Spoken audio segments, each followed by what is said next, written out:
Hello. Sorry, I'm adjusting everything because I tried starting the live stream and then we had technical problems. So I'm back. It's Amajot here. I'm talking about self-love as part of my self-love research project where I want to interview as many people as possible around the topic of self-love, what it means, why we find it difficult, when we find it easy, tips and tricks on how to love yourself, care for yourself, empower yourself, create confidence, because that's the work I love to do, especially with women. I work with men as well, but especially with women. I love helping to empower women. So, my guest today is Lakisha Corbett, the lovely Lakisha Corbett, and I'm going to bring her on. Should be able to bring her on now. There we go. Oh my God, why is Facebook doing this? Every time, Lakisha and I have done about 3 live streams together. Every time we do a live stream together, something always doesn't work. Hi, you back? Yes.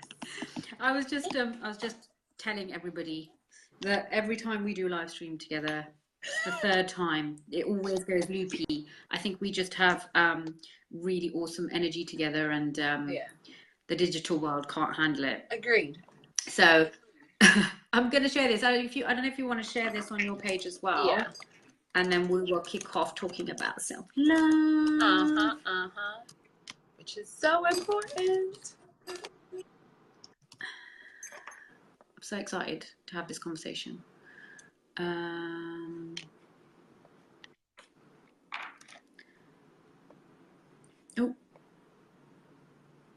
my timeline.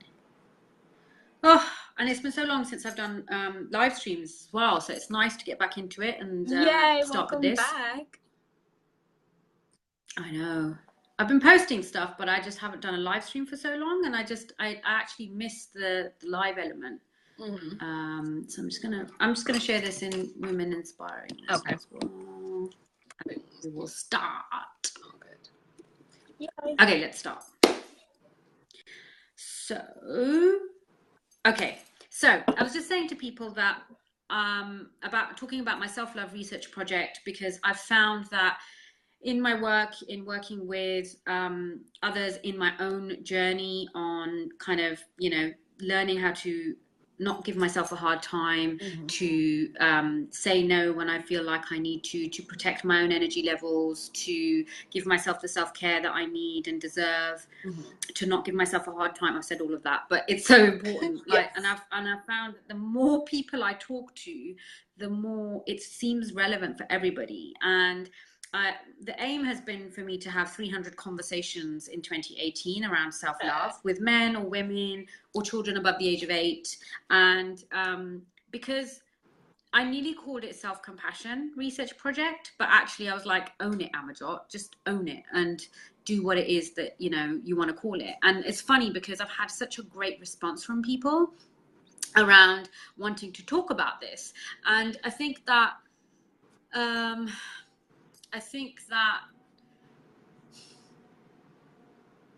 there are so many common threads to our experiences and our definition of self-love, and yet everybody's is unique. And so when I have this conversation with people, I ask 3 basic questions. So I'll kind of ask you those, but I know I'll go off on tangents as well. But, I'm interested in your views. In the past, we've talked about so I've done 2 of these already. I've done one on boundaries with Erin, and I did body health with Sam, which was really, really fun. Oh my God, I love Sam. And I'm going to make them available. I know, I love Sam as well. And I'm going to make them available on YouTube as well. So anybody who missed those in the past can come back and watch those. And I want to just get this conversation going. I don't know what is going to come of this work. I do know that I've already ended up creating a webinar that I'm going to make available for free for everybody called How to Stop Hating Yourself, because I think it's important work. And I wish I'd had that earlier on. And I've been through a maze of a journey that's gone backwards and forwards and round.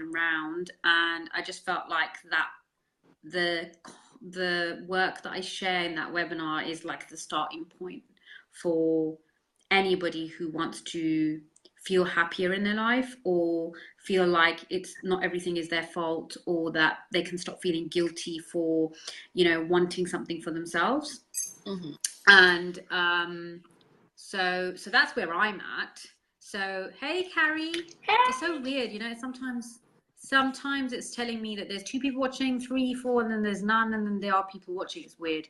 Okay, so I am interviewing Lakisha, the lovely Lakisha, today. I will let her introduce herself, and then I would like you to, just to begin with, share your definition of self-love, and why is this even a conversation that you want to have? Okay, so I'm Lakisha Corbett from ourlipsandmoving.com, and I am a fairy godmother to ambitious entrepreneurs who are ready to drop the BS and really start living in their truth. And my definition of self-love is the ability to really tap into who you are at your core and love and accept yourself and honor yourself as that person. Literally, as that, like that perfect little baby that you were coming out of the womb, getting back to that state, that feeling of freedom and abundance, and that the world is an amazing place. And the reason why this conversation is important is because we get so lost and confused with everything that's happening in the world that we allow what other people says, what society has taught us, our teachers, our parents, everything, that we forgot who we really were. And as a result of that, we go out into the world as these pessimistic individuals. But in reality, we don't have to be. We can totally love ourselves. We can totally show ourselves compassion. We can totally be confident and go out there and really ask for the things that we want in life and expect to really get it. And it all stems from self-love. Absolutely. And I've got so many questions to ask already. I hope I remember them all. Thank you. Thank you. And this is why I love having the conversation, because I can ask the same question and I will always get a different answer. And yet we are so similar as well. But the experiences and the answers are so unique. And I always think there's something to learn from everyone, you know, and for everybody to learn from each other around this. And I'm constantly learning new tips and tricks, and that's why I want to share on here as well. So we'll come on to those as well. But I think what stood out for me with what you were talking about was, one is, I've even forgotten the second thing, so I should have written it down, or it'll come back to me. But one is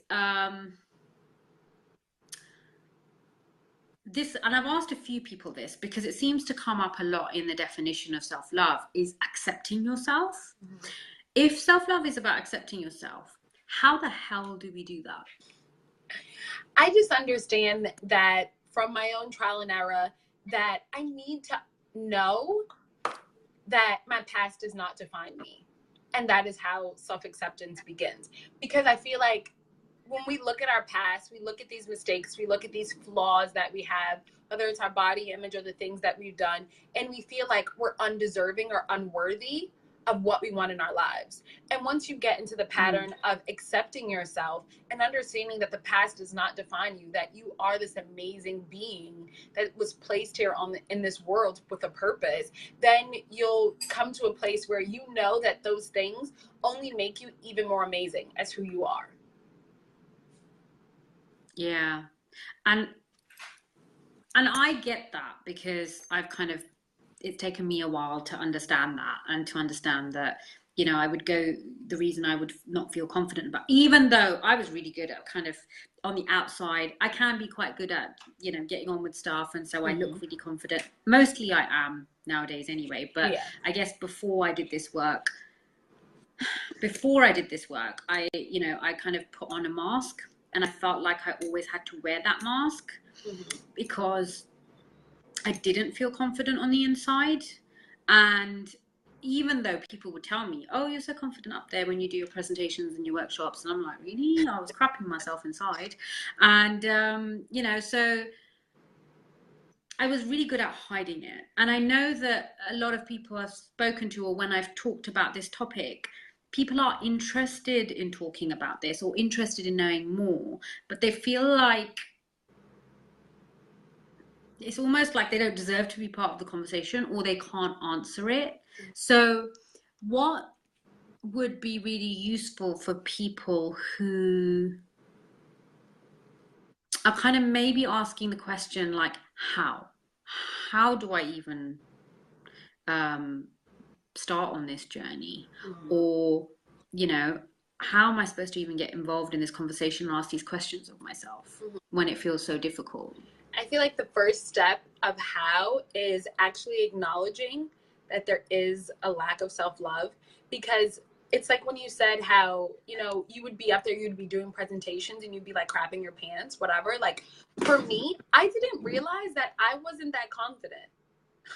I didn't realize that I didn't love myself and all these things were going on until I was probably about a year and a half ago. I thought I was doing really well in life until I had got fired from my job. And then eventually I had gotten to this point when I was just like, holy crap, like you're so faking this. Like, and it seems like the wall had just like been knocked down and I was so vulnerable. I had hit rock bottom. I didn't know what I was going to do with my life. And it really just took me acknowledging that I didn't love myself so that I could, you know, take the steps every single day to start doing that. And then just knowing that I was willing to do the work. I was willing to say, okay, so this thing is missing. And I know that in order for me to move forward happily in my life and find peace and balance, I was going to need to love myself. And then I made the commitment to doing that every day. So now every single day when I wake up in the morning, I look in the mirror and I say, I love myself. I say, Lakisha, I love you exactly as you are. So that now anything that goes down, it's fine. Because I'm going to love myself irregardless. That now I'm like, okay, I see you, but I'm still going to love myself. So I'm going to take the action. Oh, that's beautiful. That's beautiful. And I think it is. I think it is literally, it is about telling yourself every single day. And because I think I'm pretty good at the self-care now. Like I can know when I need to slow down. I know when I want to have a soak. Sometimes it's like when I actually get to the point of needing it. So I can recognize it. It's like, you know what, you're really tired. Go for a walk, get some fresh air, or have a soak tonight. Like I'm good at putting those things in when I know I need them.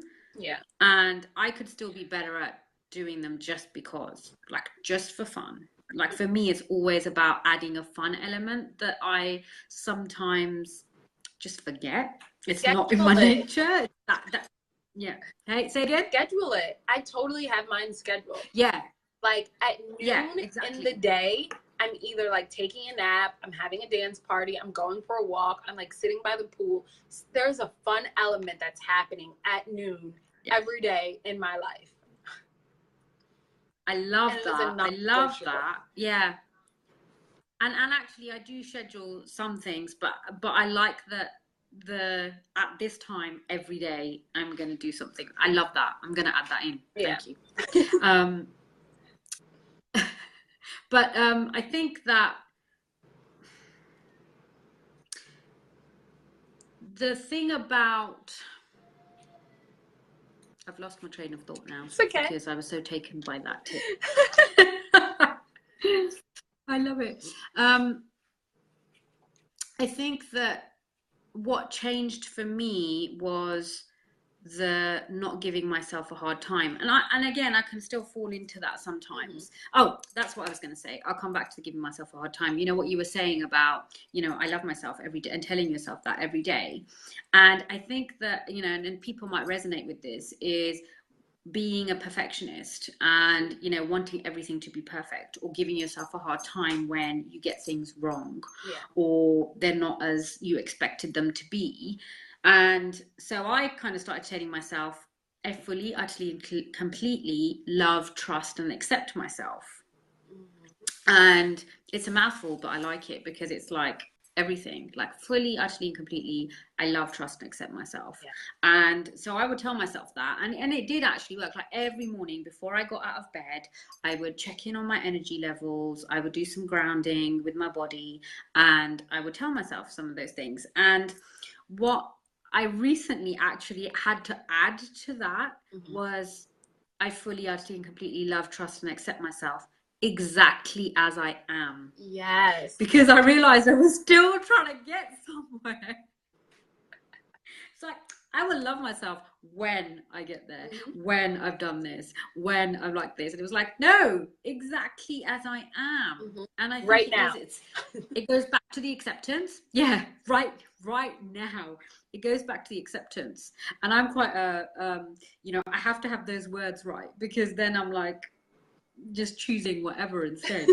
So that's been really useful for me. Getting very specific on what I want to tell myself has really helped me to not give myself a hard time. Yeah.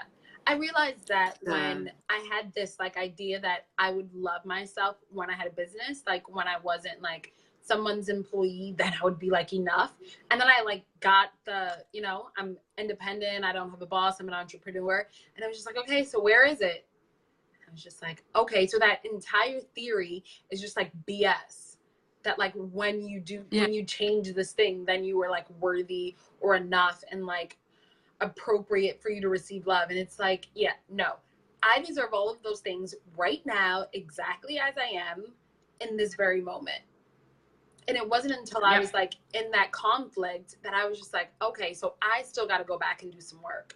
I got to go back and really figure out why my wires keep getting crossed around this thing, why I keep trying to be perfect, why I keep feeling like I'm a failure and that everything I do is not good enough. And really just understanding and giving myself compassion about the growth that I have made and choosing to celebrate that instead. Oh, the compassion. Oh, the compassion. And hey, Caroline, good to have you on. Hey. Carrie says, exactly, I am blah now, or good enough, I assume, or whatever now, not when anything. Yeah. And I think there's two things that stood out for me with what you said there just now. One was, sometimes like you could keep telling yourself I love myself, and I think to some level you are reprogramming your brain when you do that. Definitely. I was listening to something the other day, and I didn't catch the guy's name because it was like an ad on YouTube. And I started listening to it, and I was like, "Ooh, this is interesting." So ads do work sometimes. And he was saying how, like our brain is a supercomputer. So whatever we tell our brain is what it's going to do. So if we're telling our brain we're not good at remembering names, that's what it's going to say. Oh, well, I don't need to remember names, so because I'm bad at remembering them. So it just doesn't, it does what it's told. It's this supercomputer that does what it's told. So I do believe that at some level, if you are telling yourself that you love yourself every day, you are retraining your brain. But picking up on what you said just now, there comes a time when there's stuff that we might still be hanging on to, that's left over, that we're holding, whether it's physically or mentally or emotionally, that's contributing to us giving ourselves a hard time on not being able to let go. And that is, we do have to do that work. And that is for our benefit. Like, if it's time to forgive someone, or it's time to let go of the mistakes we made, I've in the past, sometimes it's that's one of the things that, even now I have to learn to let go of stuff, because I can give myself a hard time for making mistakes, especially with people, like especially in relationships. And forgiving someone else, and that's sometimes that takes work, or it needs help. And that really stood out for me. There was something else that stood out, and I've forgotten. Honestly, I'm like, it's okay. This is how we are. I'll come back to it. This is how we are. I remember when I was, going through the early process of loving myself and figuring out what all that stuff meant. And when I would like actually like have the pen and paper and be doing the journaling work, it was like I had the reassurance that I had just told myself that I love myself and that I needed to be compassionate. I'm always like, okay, I would never talk to my mom this way. I would never talk to my friends this way. So let's not talk to yourself that way. So that now when I'm doing the work, I'm like, if I love myself, I would word this much differently. There wouldn't be like a finger wagging at me when I made a mistake. It would be much more like, Lakisha, today you went off course. And that's okay. And knowing that is a kick in the ass enough for myself. Yeah. And Oh God, so many more things. Compassion and kicking the ass. Can you remember those two things, please? Yes. I just want to look at. I just want to look at comments as well. Caroline says, "How are you both?" I'm really good, Caroline. How are you? Amazing. I'm a little bit. My head's all over the place only because I've been. I decided to re-record my Discover Your Shine course, Ooh. and I did it all in one day, 6 episodes. So I'm a little Ooh. bit like. That's my Discover Shine course. That's the bite-sized videos where if you haven't had a chance to do much work on yourself or spent much time on yourself, but you're feeling stressed and stuck and you want to create some ease and you don't have time and you feel like you can't invest in something big, that's the Discover Shine course. So I wanted to do something, and I just re-recorded it because I wanted to make it a bit more current. Awesome. But anyway, I digress, but actually it is to do with self-love as well. So Caroline says, so true. I'm dealing with that with my mum right now. I'm guessing you're talking about the letting go stuff, as in loving myself because she didn't. Yeah, just loving yourself regardless of how other people see you and what's, regardless of external environments and external factors and external results. Oh, yeah. And what I just want to add is, so Caroline, I feel like the saying like hurt people, like that's so freaking true. And when it comes to letting go and forgiving all of these people, especially someone like your mom, just understanding that she did the best that she could. And a lot of times people don't even realize that they're dropping the ball. Like I know with my own experience and forgiving and things like that, my mom or my dad or whoever, like they didn't necessarily realize that they weren't being the parent that I needed them to be. And I needed for myself to drop this idea of what I needed them to give to me and understand that they came from someone who was doing the best that they could. And I always ask myself, look at what their childhood is like and see how, they grew up, because then it allows you to be compassionate for that person, because we all grow up as a result of our childhood. So when I actually looked back at the way my mom was raised and my grandma and all these things, then it was just like, okay, I totally get why you fumbled with certain things because you didn't necessarily know how to handle it. But now from this place with us being adults, we can say, okay, I love and I forgive you. You did the best that you could. And now it's my job to take responsibility for where I am and for me to heal those childhood wounds so that when I go out into the world, I can be a different person. If not for my future children, but for myself and the people that I come in contact with every day. Yep. Oh, bow down. I love that because it goes back to the compassion thing, and compassion fits so nicely with actually taking responsibility for yourself, which is also forgiveness. Like compassion and forgiveness really can just be seen as taking responsibility for yourself and for your own actions, because if you don't need to hold on to what other people, what your expectations are of other people, it's easier to take responsibility for what you need to do in your life. Like there's no hiding behind not being able to forgive someone. And if you can let go and just create that compassion for them and then for yourself, then it's easy to say, okay, well, now I can take responsibility for what I want in my life, whether that's healing, whether that is the self-care of, taking time out without feeling guilty, or whether it's, stopping the negative self-talk. And, all of it matters. And I think compassion is such a big part of it, and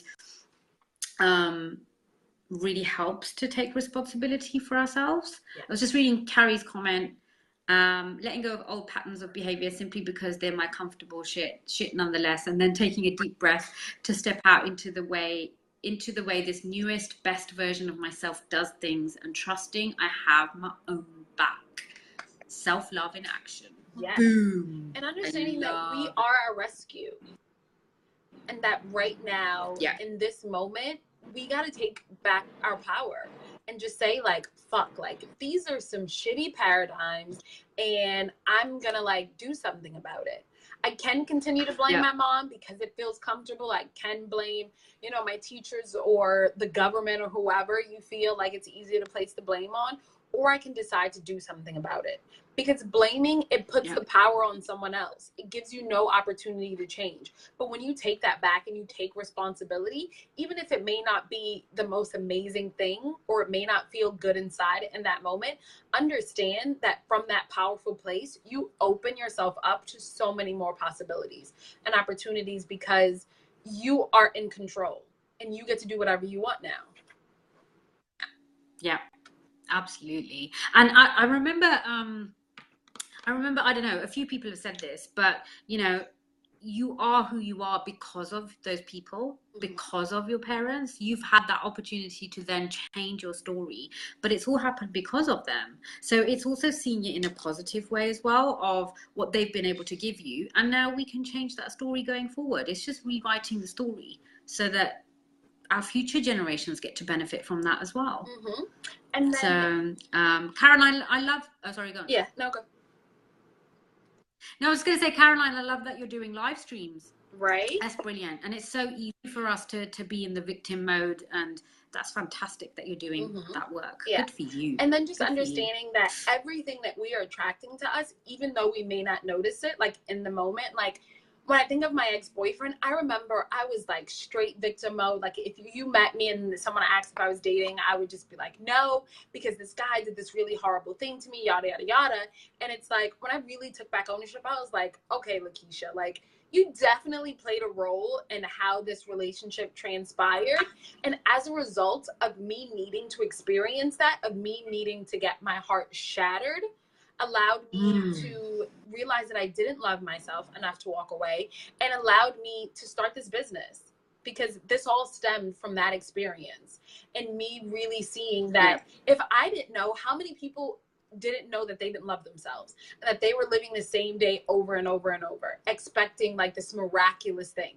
I think I get on the phone with people all the time and they're just like, I'm going to have this great life. And I'm like, okay, so what are you doing to produce it? And they're like, well, you know, I just talk about it. And I'm like, it doesn't really work like that.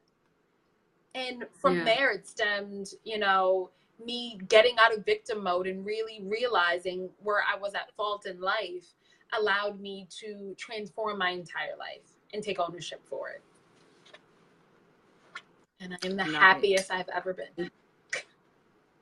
I love that. And I think the question that stood out for me that I think we can all ask ourselves is, when we're feeling that either, you know, from a victim point of view, that oh, it only happens to me, I'm the only one who goes through this, why does it always happen to me, why can't I get this to work, is asking ourselves the question, what's our role in this? You know, you said that earlier, like, what is my role in this situation? If we're finding it hard to feel compassion for somebody else, no matter what they did for us, what is my role in this? And how can I tidy up my side of the street and then move forward? And I think that sometimes can be hard to hear for us, but it goes back to what you said before about a kick in the ass. And I think that can be self-love as well, because it doesn't have to be violent. But, you know, sometimes I need that. Sometimes I need that to, you know, I used to be such a workaholic that was constantly on the go. I didn't know how to slow down. So I had to learn to slow down. But I did get to a point where I slowed down so much, I then had to learn how to speed up again. And sometimes, I know, a girl of extremes. And so sometimes I need that kick in the bum that says, you know, go do that thing. Go do that thing, and you're not going to fall over, and you know, you're not going to break, you're not broken. Go do that thing. And that, actually, I need to hear that as a kick in the bum sometimes, and it's not harsh. I don't see it as harsh. I actually think that's a version of self-love as well. Yeah, it's that like that little push that you need. Like, I always think back to like when you're in school and your teacher's like, did you do the homework? Or just even reminding you that like a project is due at the end of the week. And it's that constant reminder of just, what are you doing? What are you doing? And then I remember like getting to college and nobody mentioned anything. And then I remember like everyone turning in a paper, and it was like, they were like, oh, it was on the syllabus. And I'm like, I didn't read that. Nobody told me, nobody asked me about it. And it's like getting that, sometimes you just need that kick in the butt. You just need that person that's just going to be like, what are you doing? Even if that's you. Like, I have a freaking reminder on my phone that's always just like, how's your energy right now? Are you in flow? Yeah. If so, awesome. You're amazing. Keep going. If not, what are we going to do to get you there? Yep. And there's something I realized about energy. Maybe this is a bit off topic, or maybe it's not. But I realized that I'm going to say it anyway. Something about, you know, I kind of like, if you feel icky inside, and I call it feeling icky because it feels uncomfortable. Yeah. I realized that that's not always a bad thing. It's actually just energy. Like, it's literally just energy. And then we get to choose how we want to do that energy, how we want to be that energy. It's just another way to help us move forward. Yeah. It's not, you know, because sometimes I think we can get stuck in, what's wrong with me? How do I figure it out? Which is just another version of being a victim. But, you know, what's wrong with me? Why can't I figure this out? And why am I feeling this way? And trying to figure it out. I think we can get stuck in that sometimes. I certainly can. And to just say, actually, this is just an energy that I want to use to move forward. Is really useful for me, definitely. Yeah, totally needed. So yeah. Because I think a lot of the times too, we feel like we need to always be at a 10. Like, I'll wake up some days and I'm like, I'm not feeling like bouncing off the walls right now. And I'm like, fuck, what's going on? But in reality, it's like, it's okay. Chill out. Like, yeah. Like, just live in this and understand that, like, Yeah. maybe, you know, you're PMSing or something. Like, it's okay to, like, just continue to work through and understand that you will easily move out of this yucky energy. Yeah. Yeah. And it's funny because that reminds me of, I just want to share a little story of when I came off my medication. I was on long-term medication and I chose to come off it because I just was not living a life, and it was completely numbing me. And when I came off it, it completely screwed with my hormones. And I had to relearn what my menstrual cycle meant, just how my mood was. Everything shifted. And what I realized is I read this book called I think it's called Woman Code by Elisa Vitti. Absolutely changed my life. It's kind of nutrition based, but she changed my life. That one section in the book changed my life. You know how there's just always something in what, you know, there's a lot of books that are great throughout the whole book, but there's some books where you just remember that one thing.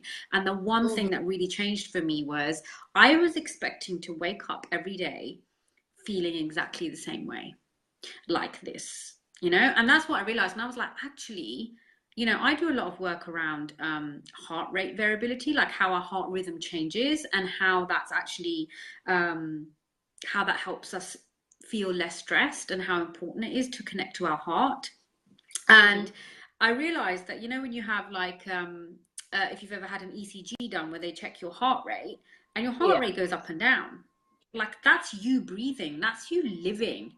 And that's actually another form of life. Like, you know, your life goes like this, it comes in ebbs and flows. So to actually expect to wake up and be like this all day, every day, is not living. Like, and it just made me realize how I was trying to force myself into this way of living when it just didn't make sense. And it really helped me to accept that I can be up and down and that I can also choose my energy levels. If I know I'm feeling low, if I'm in a certain part of my menstrual cycle, or, you know, like you said, kind of going through certain moods, or, you know, whatever it might be, and I know I'm going to have a certain part of the month where I'm going to be low energy, I just kind of choose that energy for the day before I even get out of bed.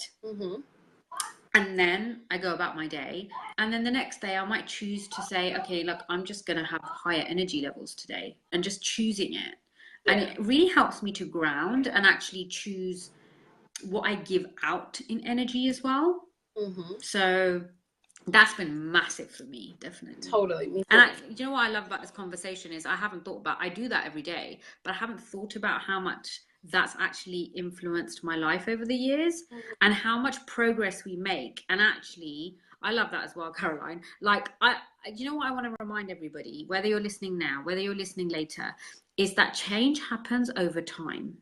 Do not underestimate the progress you make in anything you do. Mm-hmm. And this is the thing. And when you implement little bits, little short, sharp things in your life, and maybe you start to take them for granted, or maybe they're so embedded in your life that you don't realize you're doing them, you will not even realize how much you've changed in a positive way until you actually do stuff like this, like talking about it or sharing it or writing about it. You know, that's when going back is useful, like revisiting. I think that's the only time when comparing is useful, to say how far you've come. Mm-hmm. So I just wanted to remind people. Yeah.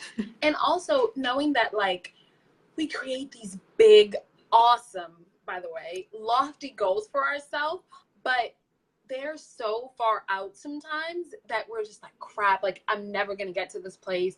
I'm not making any progress. And just understanding that, like, the little things that, like, get you to that space is amazing. I remember the first live stream that I did, it was probably like 3-4 minutes tops. And I was like, oh my God, I told everyone about this live stream. And it was just like, probably like the best day of like that entire month. Like me just overcoming that little thing. And for me, it was like, you know, just a small piece on the larger scale of webinars and my hour-long videos now that I do. But in reality, it's like that little action that I took turned into a snowball effect. And it really allowed me to create the momentum and the trust, the know, like, and trust factor in my business. So even when you're doing those little things that you're implementing every single day, understand the grand scale of what that action and that new habit is actually going to do for your life, and celebrate that shit now. Yeah. Hi, Pavan. We were just talking about not underestimating the changes you make in your life, whether how big or small they are.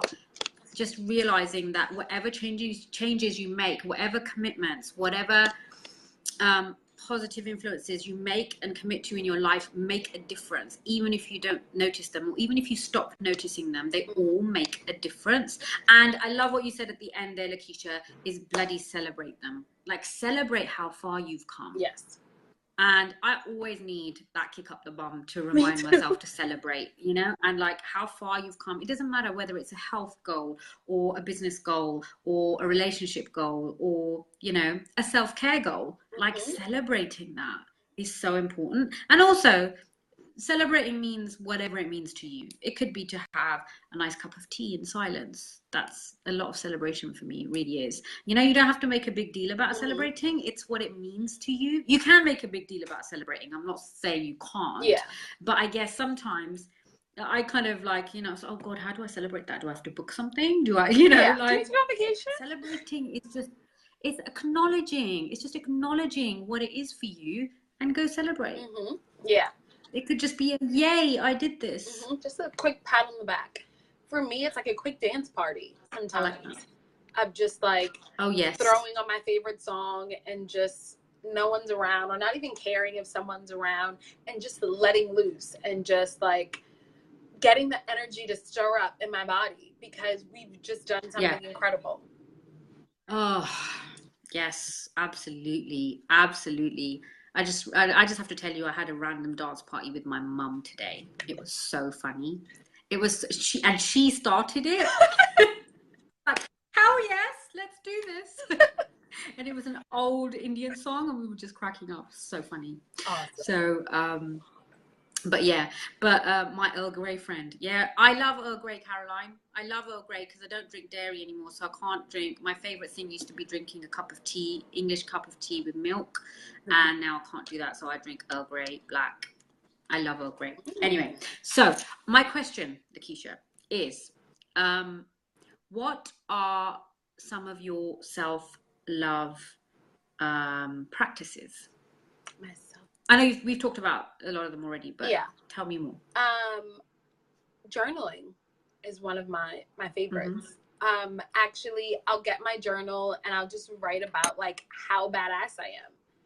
And some days it's just me writing out, you know, you looked really great in your orange lipstick today. I'm so proud of you for that. Or literally just like congratulating myself and just choosing to love myself or getting out of the bed. I think that a lot of times we look for those big accomplishments when in reality, it's like, oh my God, I got out of the bed today. Like, do you know how hard that is sometimes? And how many people struggle to do that? I'm like, Lakisha, I am so freaking proud of you. You got out of the bed, Yep. and then you made the bed. Like, wow. There was a time when you would not do that, when you had no desire to do that. And really just like encouraging myself, just being like that extra pep talk that I need to make it through the day, and just journaling around what I want my amazing epic day to look like. That is just, oh my God, it feels so good. Yeah. Oh, it's so funny you said pep talk, because I wrote myself one yesterday. I just wrote myself a pep talk. I don't do it often, but sometimes I just know I need a little pep talk. Yeah. It's like, It's yeah, like this is just okay. a little memo. You're just going through this. Yeah. Yeah, Note to that's self. all. And then it's done, and then you're off, and you're off doing your bits.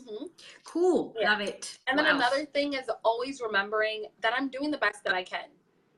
And like you said before, like the affirmation, just like trusting yourself, that like trusting that I'm always putting my best foot forward. So even when I fumble, even when the day doesn't go as planned, or like whatever is happening outside of myself, understanding that I did the best that I could, and that I can go to bed happy knowing that I showed up in my full power. Always the best that you can. Love it. What else? Anything else you'd like to share? What else? And then just about like self-love. I take naps. I love a nap. For me, self-care. That's something I haven't navigated yet. Yeah. Self-care for me means like understanding when I need to reprogram, when I need to like start again. And then sometimes, it does mean that 30-minute nap in the middle of the day, to just allow myself to like regroup and get back in touch with who I am. Throw on that guided meditation or like the quiet app or something, and just going to sleep really quickly. That is so important. I love that. And that's ultimately, it's giving yourself permission, isn't it? Hey Avia, hey Agnieszka. It's giving yourself permission, isn't it? It's that, I kind of do have naps, but I have them rarely. I rarely have a nap, but I know when I need one, I will just have one. And but I love what you said about like, the self-love piece being about just reprogramming, resetting and reprogramming. Yeah. And that can be whatever your version of that is. If it's a nap, if it's writing, if it's, whatever it is. And you had your 20 minutes power nap today. I think 20-minute power naps are so cool. And I really could do with doing more of them, but I just forget. I just forget. Yeah, that's okay. But yeah. So what can get in the way of your self-love practices? The first thing that popped through my head was other people. I think that for me personally, I feel like I was taught that like other people come first, that like you have to be a giver.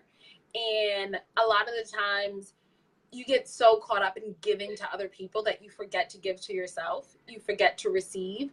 So things that get in the way is trying to be everything for everyone else and leaving yourself out of the process. So a lot of the times with me, I would say yes to things that I had no desire in doing, and it was eating away at me and my self-love, because I was denying myself the things that I wanted to do. I was cutting back from my own times. I wasn't taking naps. My dance parties were gone, and I was out in the world giving away energy that I needed for myself. And once I really, learned to start saying no and learning that I'm supposed to be first. And that what I give in life is just literally what's left over from my cup runneth over. Like literally like the little coaster, the little plate that's underneath my cup, whatever's in that saucer, that's what I have to give. And understanding that that's okay, that is enough.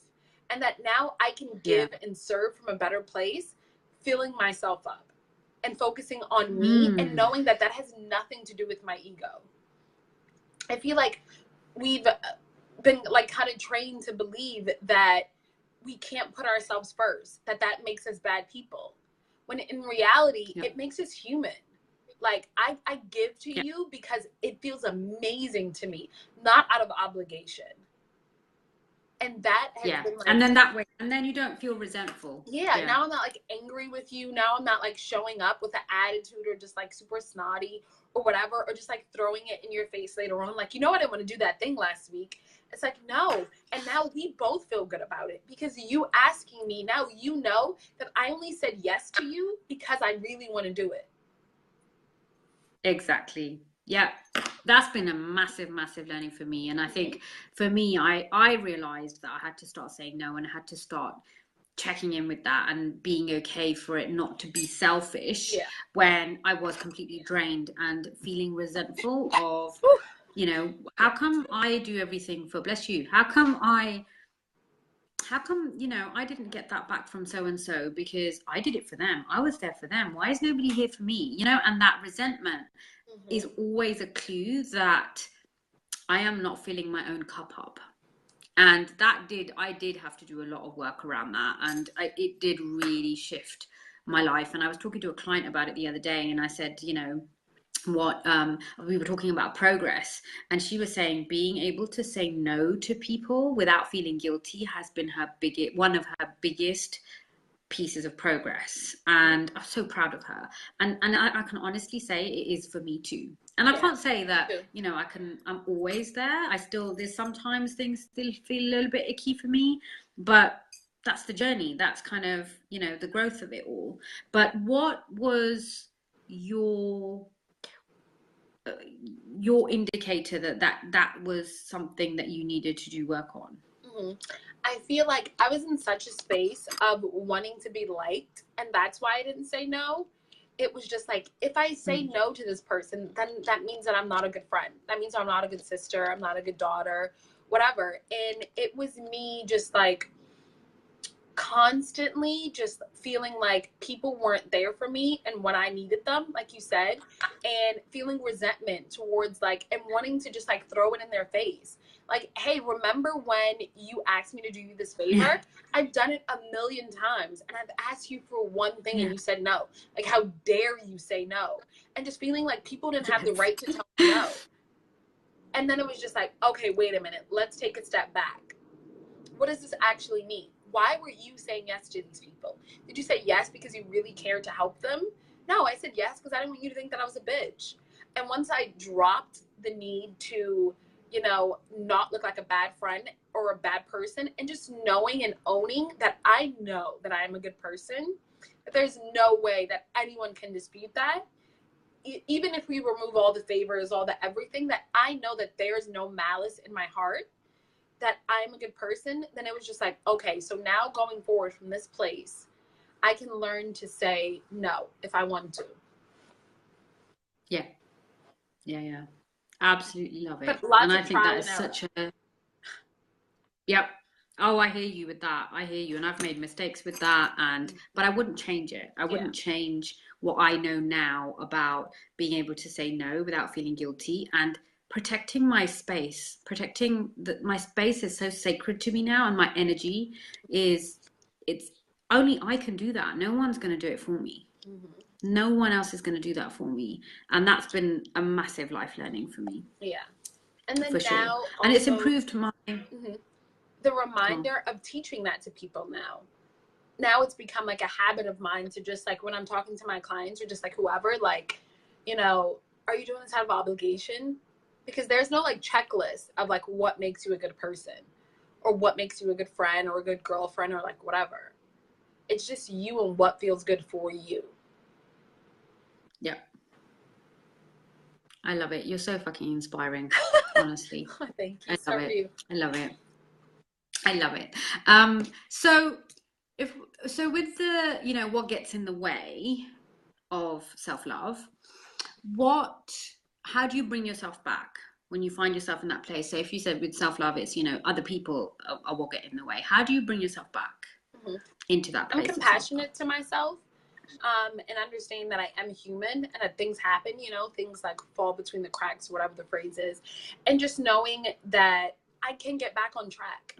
That there's no amount of like venturing off that I could do that I could never just come back to where I want to be. And from that place, I'm easily allowed that when I realize I get distracted, or when I realize I'm not practicing self-love, or when I'm being just like super hard on myself, then I'm just like, okay, so what now? Like, it's like the present moment, and just tapping into the present and just saying, okay, now that I've grounded myself, what do I want to do now? Do I still want to be doing this thing? No? Okay, I'll drop it. I have no problem. I used to be one of those people who like always had to finish something.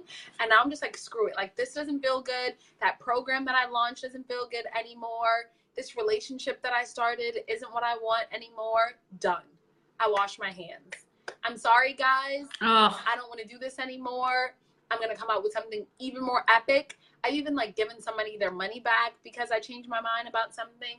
And just knowing that like there is no right or wrong way to do it. It's just how you feel.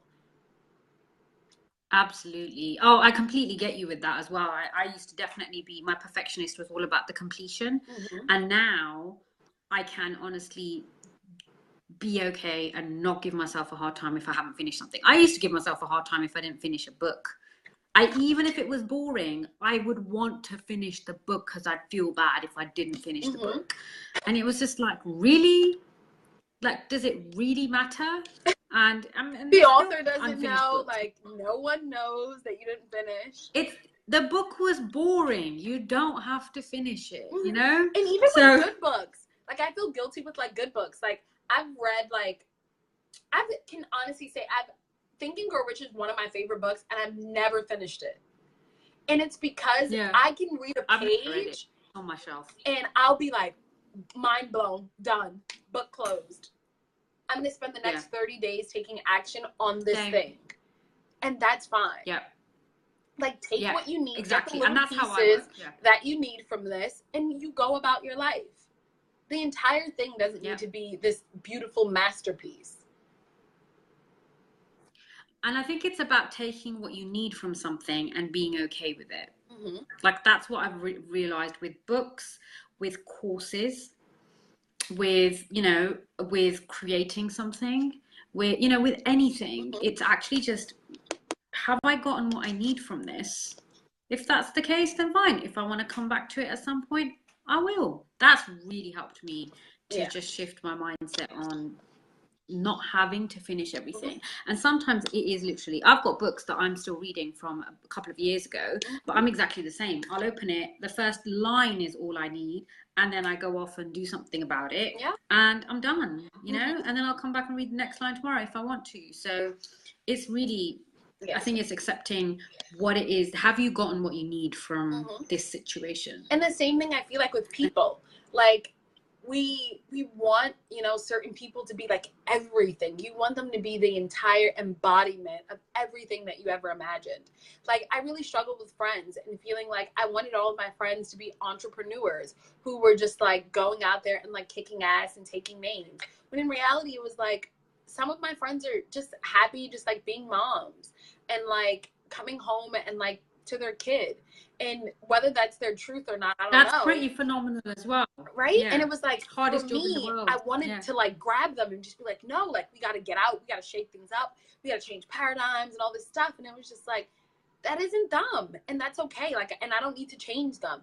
And understanding that, you know, when I need that grounding, when I need that, I'm just Lakisha, I don't have to be like this empowering woman, then I can come back to these people and just be like, okay, let's just like throw on a onesie and like watch The Notebook or something.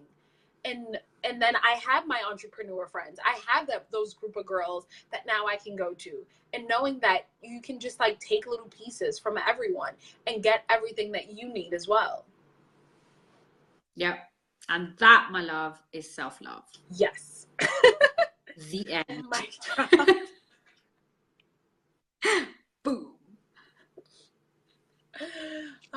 And such a freaking learning experience. I remember feeling like, I can never talk to these people again. Like, they are not on my level. And then it was just like, who am I to say what's like acceptable and what's successful? And the more work I started doing on myself, I was just like, let me apologize, because I was just like super hard on you. And just because we have different ideas it goes back to the of everything doesn't make either one of us right or wrong. Exactly. I absolutely love it. Avia, you are a phenomenal powerhouse as Yes. well. And Carrie, thank you for joining today. Mm-hmm. So I'm just thinking, oh God, we've gone over the hour. Wow. I'm not that there's a time limit on this, but I know that I always just carry on. If for anybody left on the line, if you've got any questions, if you've got anything to share from today, is if you're listening to the replay, you can still post your questions or your own tips and tricks or your own experiences. Please feel free to share it. Any questions for myself or Lakisha or anything you've heard, please share it so we can continue having this conversation. And Lakisha, where can people find you if they want to know more? You can find me at ourlipsandmoving.com on all of Facebook, Instagram, or you can literally just like add me as a friend. Like, I'll totally accept you. She'll totally accept you. She really will. She accepts you exactly as you are. Because that's Lakisha. Yes, I do. Exactly as you are. So I'm still here. I'm still on Amaru, and you can check out this stuff. You can hit like and you can hit the notifications and make sure the lives are coming up. I'm going to be doing more of these. If you would like to be part of this self-love series on Facebook Live, then let me know. Message me and we can try and arrange something to have you on here. If you would like to have a self-love conversation where I just ask you some really basic questions about your experiences on self-love, we'll do it over Skype or Zoom or the phone, whatever, and I just take notes. If you would like to do that and give me your version of things, then I will put the link in below and you just sign up and then you find a time that works for you. That's pretty much how that one works. So let's carry on with this self-love conversation. I hope you found it useful. I really enjoyed it today. This is just self-love. Just giving ourselves the time to talk about these things that feel important, that feel like they are going to help other people, hopefully. Thank you so much, Lakisha. Thank you for having me. I love you so much. I love you too. We'll talk soon. Bye.